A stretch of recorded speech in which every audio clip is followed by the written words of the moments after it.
Hey YouTube. Well, I want to talk about one of my favorite shows. This is Greenleaf. Greenleaf's the only reason that I even do these things. I do reviews because I got interested in Greenleaf in the first season. So season 2 is here. All right, I'll get right into it. Let me see. Okay, so it opens up. They kind of blur the line while the credits are still rolling. They tell us a little bit about what happened in the last season. So Bishop was being arrested in the last scene of last season for this fire that he started, uh, and someone was killed in the fire. So he's charged with murder or manslaughter. That's how he left it. Now, when we start, the first scene is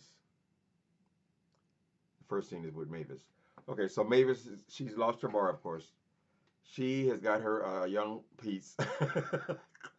I guess it's some musician. She says she calls herself the producer, but she seems like she's kind of a sugar mama. In other words, he lives with her and sleeps with her and the whole bit. But she seems to like him for whatever the reasons are. I don't know what his reasons or his motivations are. But so she's in bed. She's in bed with him. He is on oxycodone, which is like a painkiller. It's a drug. They show him taking it. And I'll get back to Mavis. She's got a pretty substantial part in this.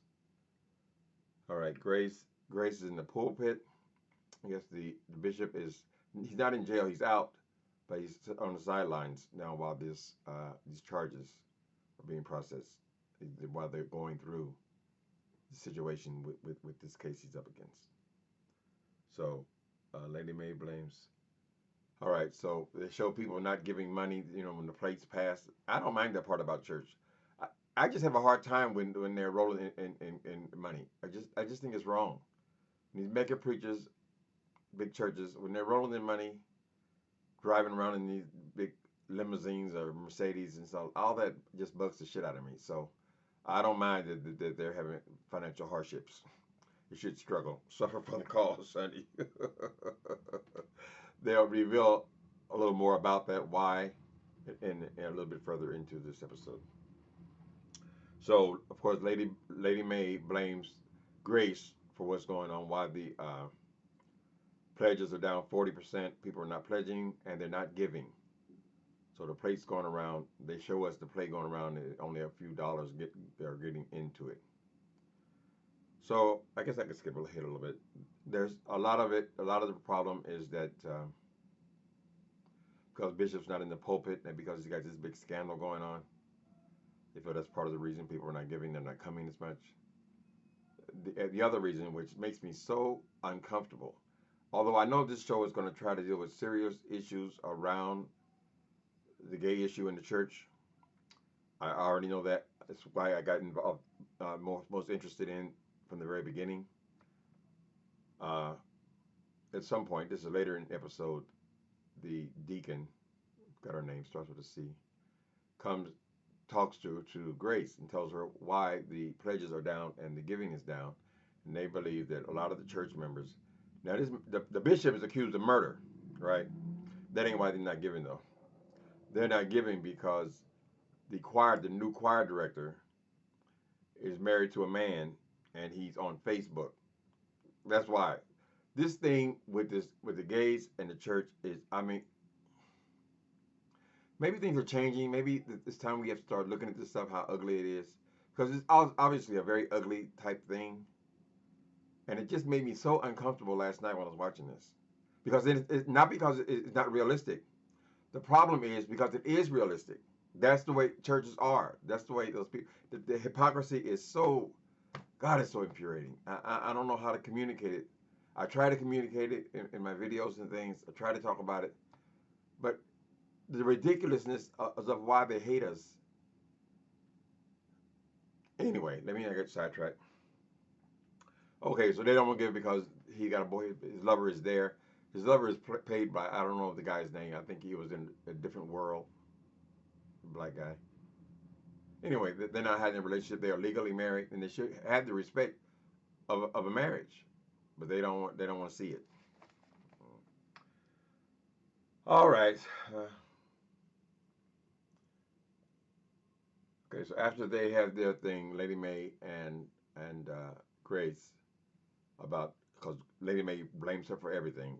I don't know why she hates her daughter. She hates her, and they in the last season, I was waiting the whole season to figure out what the big secret. Why does she hate her so much? And it wasn't revealed last season, and so they're still holding on to that. That's something that's going to have to be revealed. It's going to have to be because, I mean, it drives this whole show. She hates her daughter, and she blames her for the failure of the church. Uh,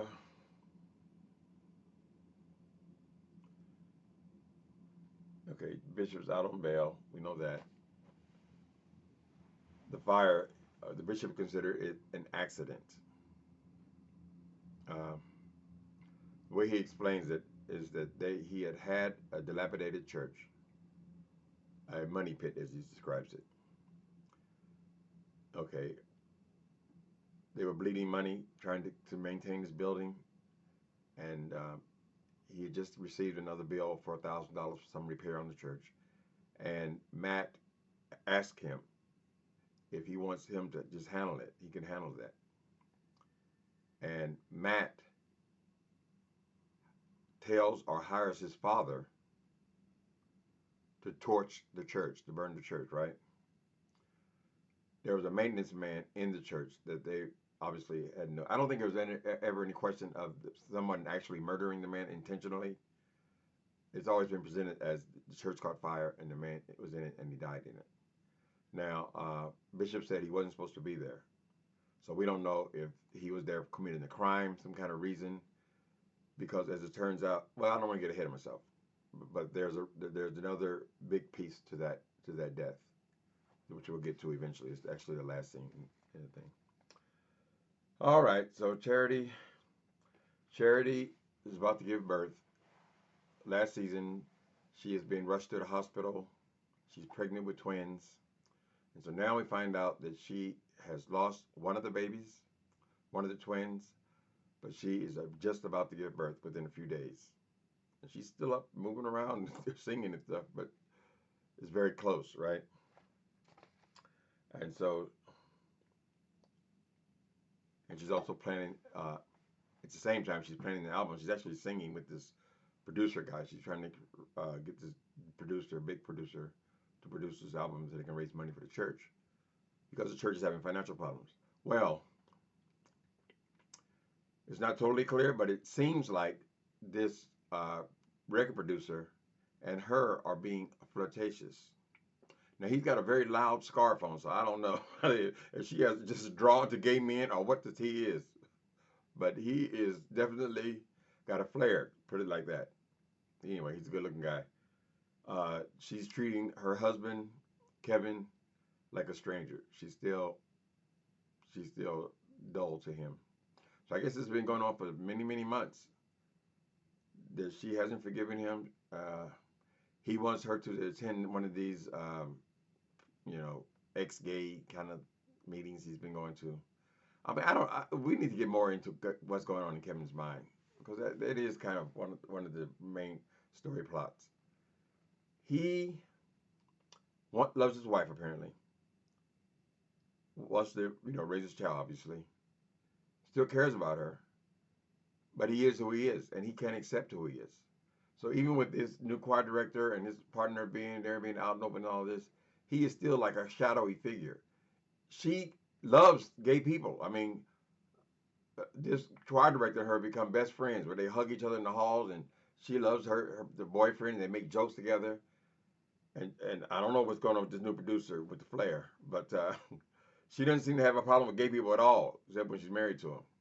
So she refuses to go to this meeting. She doesn't believe in this pray the gay away and kind of thing. She said, I don't believe in that.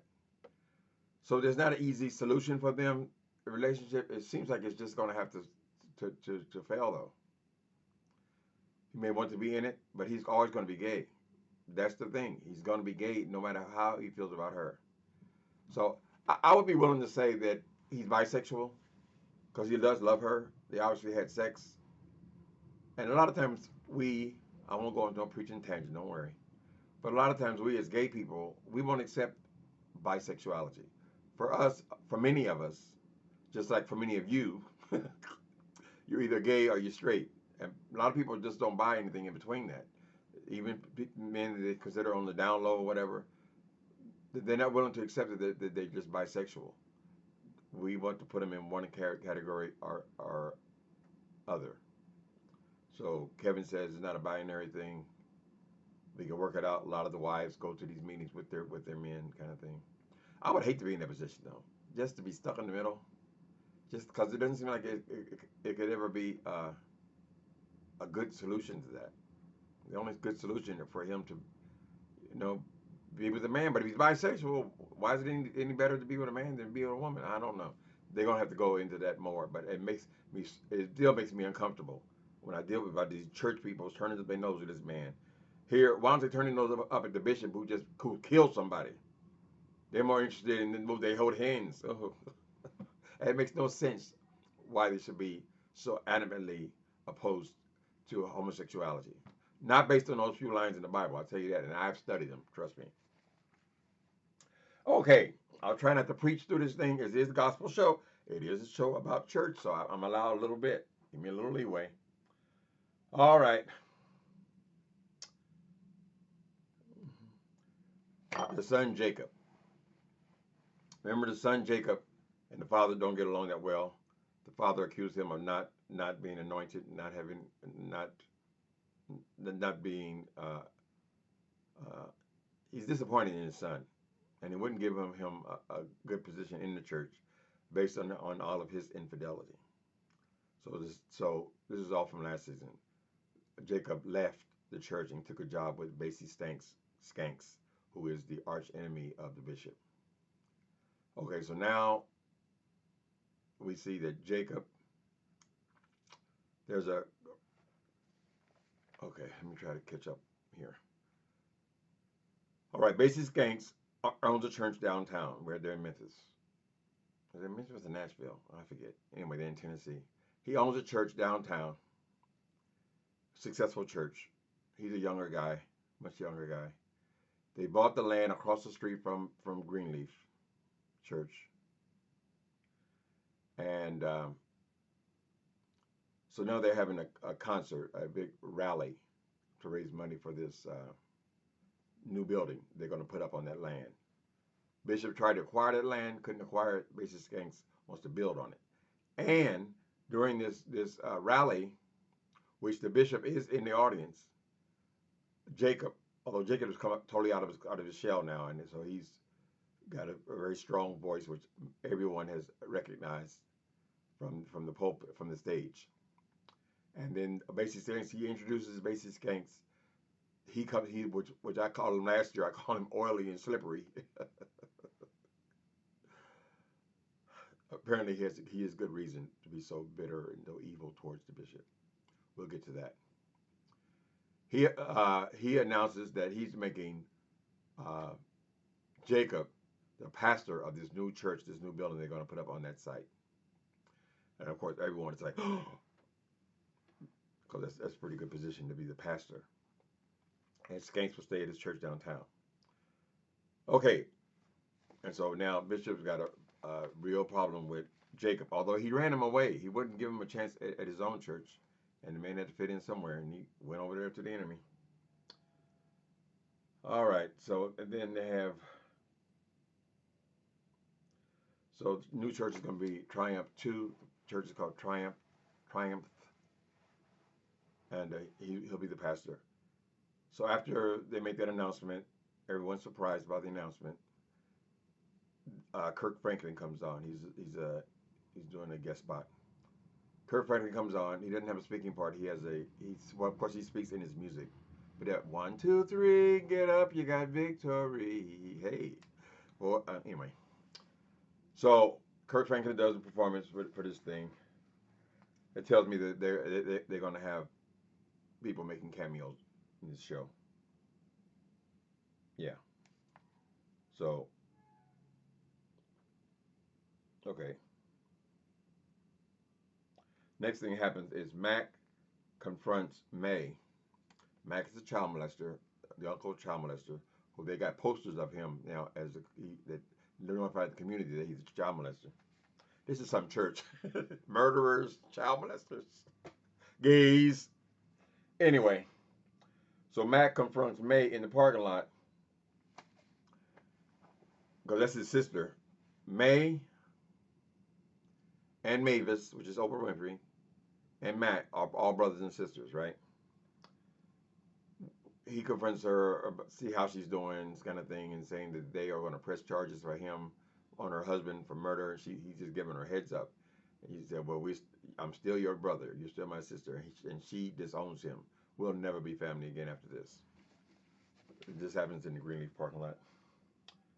All right.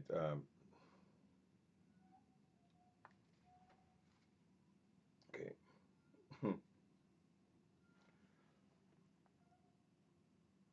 Okay. So Mavis, remember before she used to be a bar owner.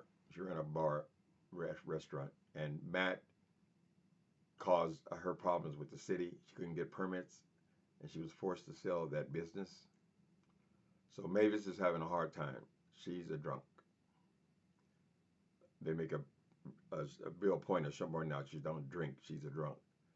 So at some point, bartenders in the club she's just visiting. She didn't own anything anymore.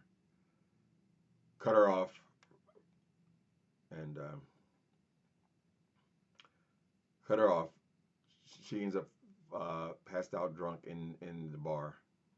They call the bishop to come and get May, your sister-in-law. Okay, he comes to take her home. On the way to the house, he said, "You want me to walk you to your door?" And he said, "Oh, you know what happened the last time that happened. So something has gone on in the past between Mavis and the bishop, which would go a long way towards explaining why Mavis and her sister have such a problem. They don't like each other either. To be holy people, these people got a lot of issues in family. But okay, we're gonna pick that up in a second.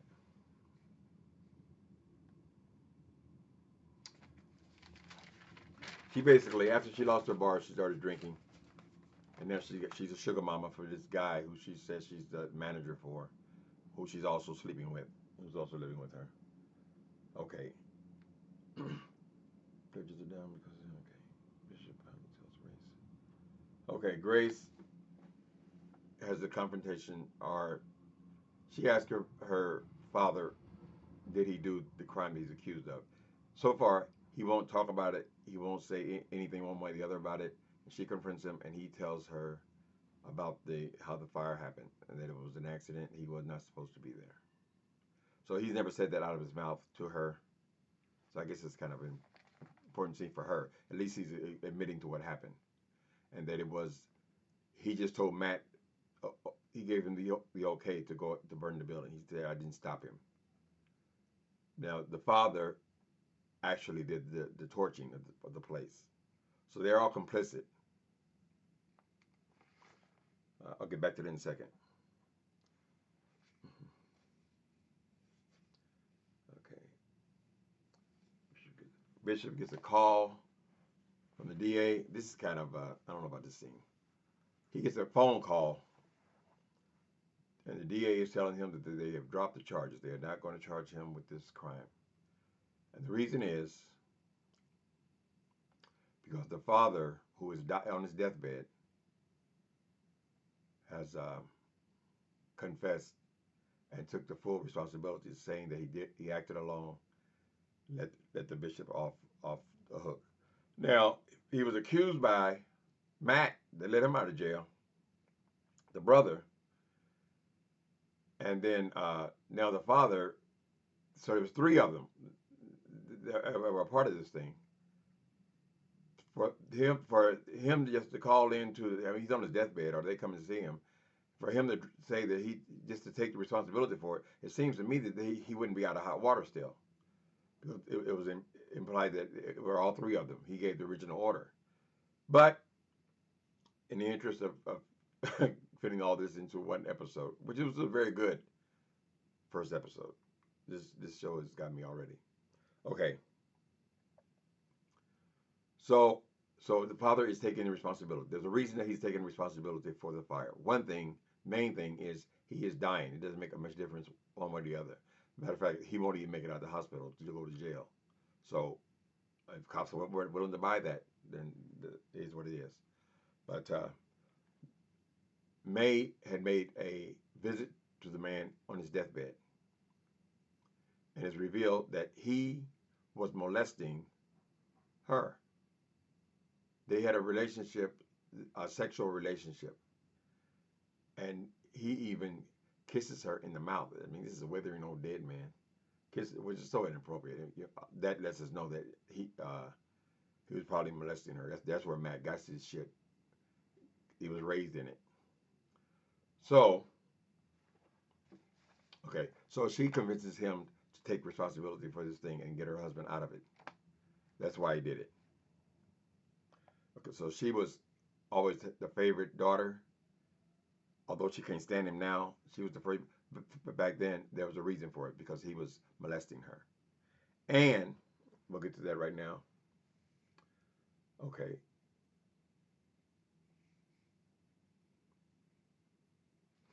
Okay.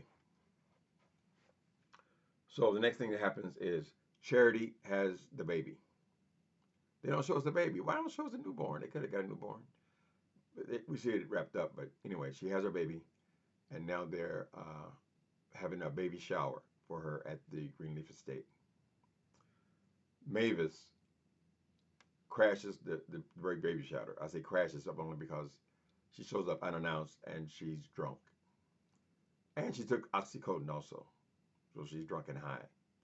She comes and she confronts Bishop for meddling in her business, because the bishop, and when he saw her drunk like that and saw that she was drinking and taking drugs, he confronted the boy, the guy, the musician guy, and told him to stay away from Mavis. There's nothing but trouble for you. And she got angry. She came to the baby shop. She confronted him, and she started spilling a lot, including the fact that she had an affair with him, and also when her sister, which is Lady May, confronts her being Mavis. When her sister confronts her, she starts in on Lady May, telling how what she said, not only was she fucking her husband, but she also tells him about how she knew about, wait a minute, Oprah, who is Mavis, confronts her sister because when they were young, Mavis had to sleep out in the barn or somewhere, or some shed, because the father was having sex with her in the house. So she was always beaten and mistreated, but his other girl was spending her time shopping because she had the favor of the father, who was a molester, who was molesting her, and Mavis resented her for that, because she knew what was going on, how she was being treated. And also, Mavis accuses Lady May of knowing about that her own daughter was being molested by Matt. Yeah, they hinted at that last season, so now it's been confirmed. So it's a big scene. Lady May, get out, get out, get out. Oprah stumbles towards the door, and anyway, the cat's already out the bag now. Okay, so because Grace is gonna have a real problem with her mother knowing that her own daughter was being molested, which would be her sister, who this whole story is built around, about Grace coming back to find out what happened with her sister and why her sister killed herself. Okay. Basie Skanks. Basie Skank confronts Bishop in his office. All right, she confronts him and tells him how he's going to ruin him, and he's going to use his own son to do it, to help him ruin Bishop Greenleaf. And he makes some big speech as he turns to leave. Bishop said, "Why do you hate me so? What have I done to you?" And he turns around and tells him, "You don't know?" And the man's name is Daryl James, was my father. Okay, so now we know why this man has been a thorn in the bishop's side. And this is not going to end nicely because he killed his father, that maintenance man from that church. So his life has been about getting even. He's probably planned his whole life to get even with the bishop. And that's pretty much how it ends. Okay, great first episode. Thank goodness, wonderful. So hope Oprah is not going to write herself out of this script because she's so busy. But I don't think, no, she could stay. I mean, maybe she'll get it together some kind of way or something. I don't know. As far as this new revelation that was based against father, and the bishop uh, caused him to die. It's kind of hard to get around that, right? But the bishop said he wasn't supposed to be there. So maybe they'll make him like robbing the church, broke in the church, or was stealing something in the church, or doing something where something that would justify him that he killed his own self. It was his own fault. We don't know. I mean, I don't know how it's going to end. It's just the first episode of the new season. So, it's a great episode. I'm going to enjoy this show. Talk to you about it next week.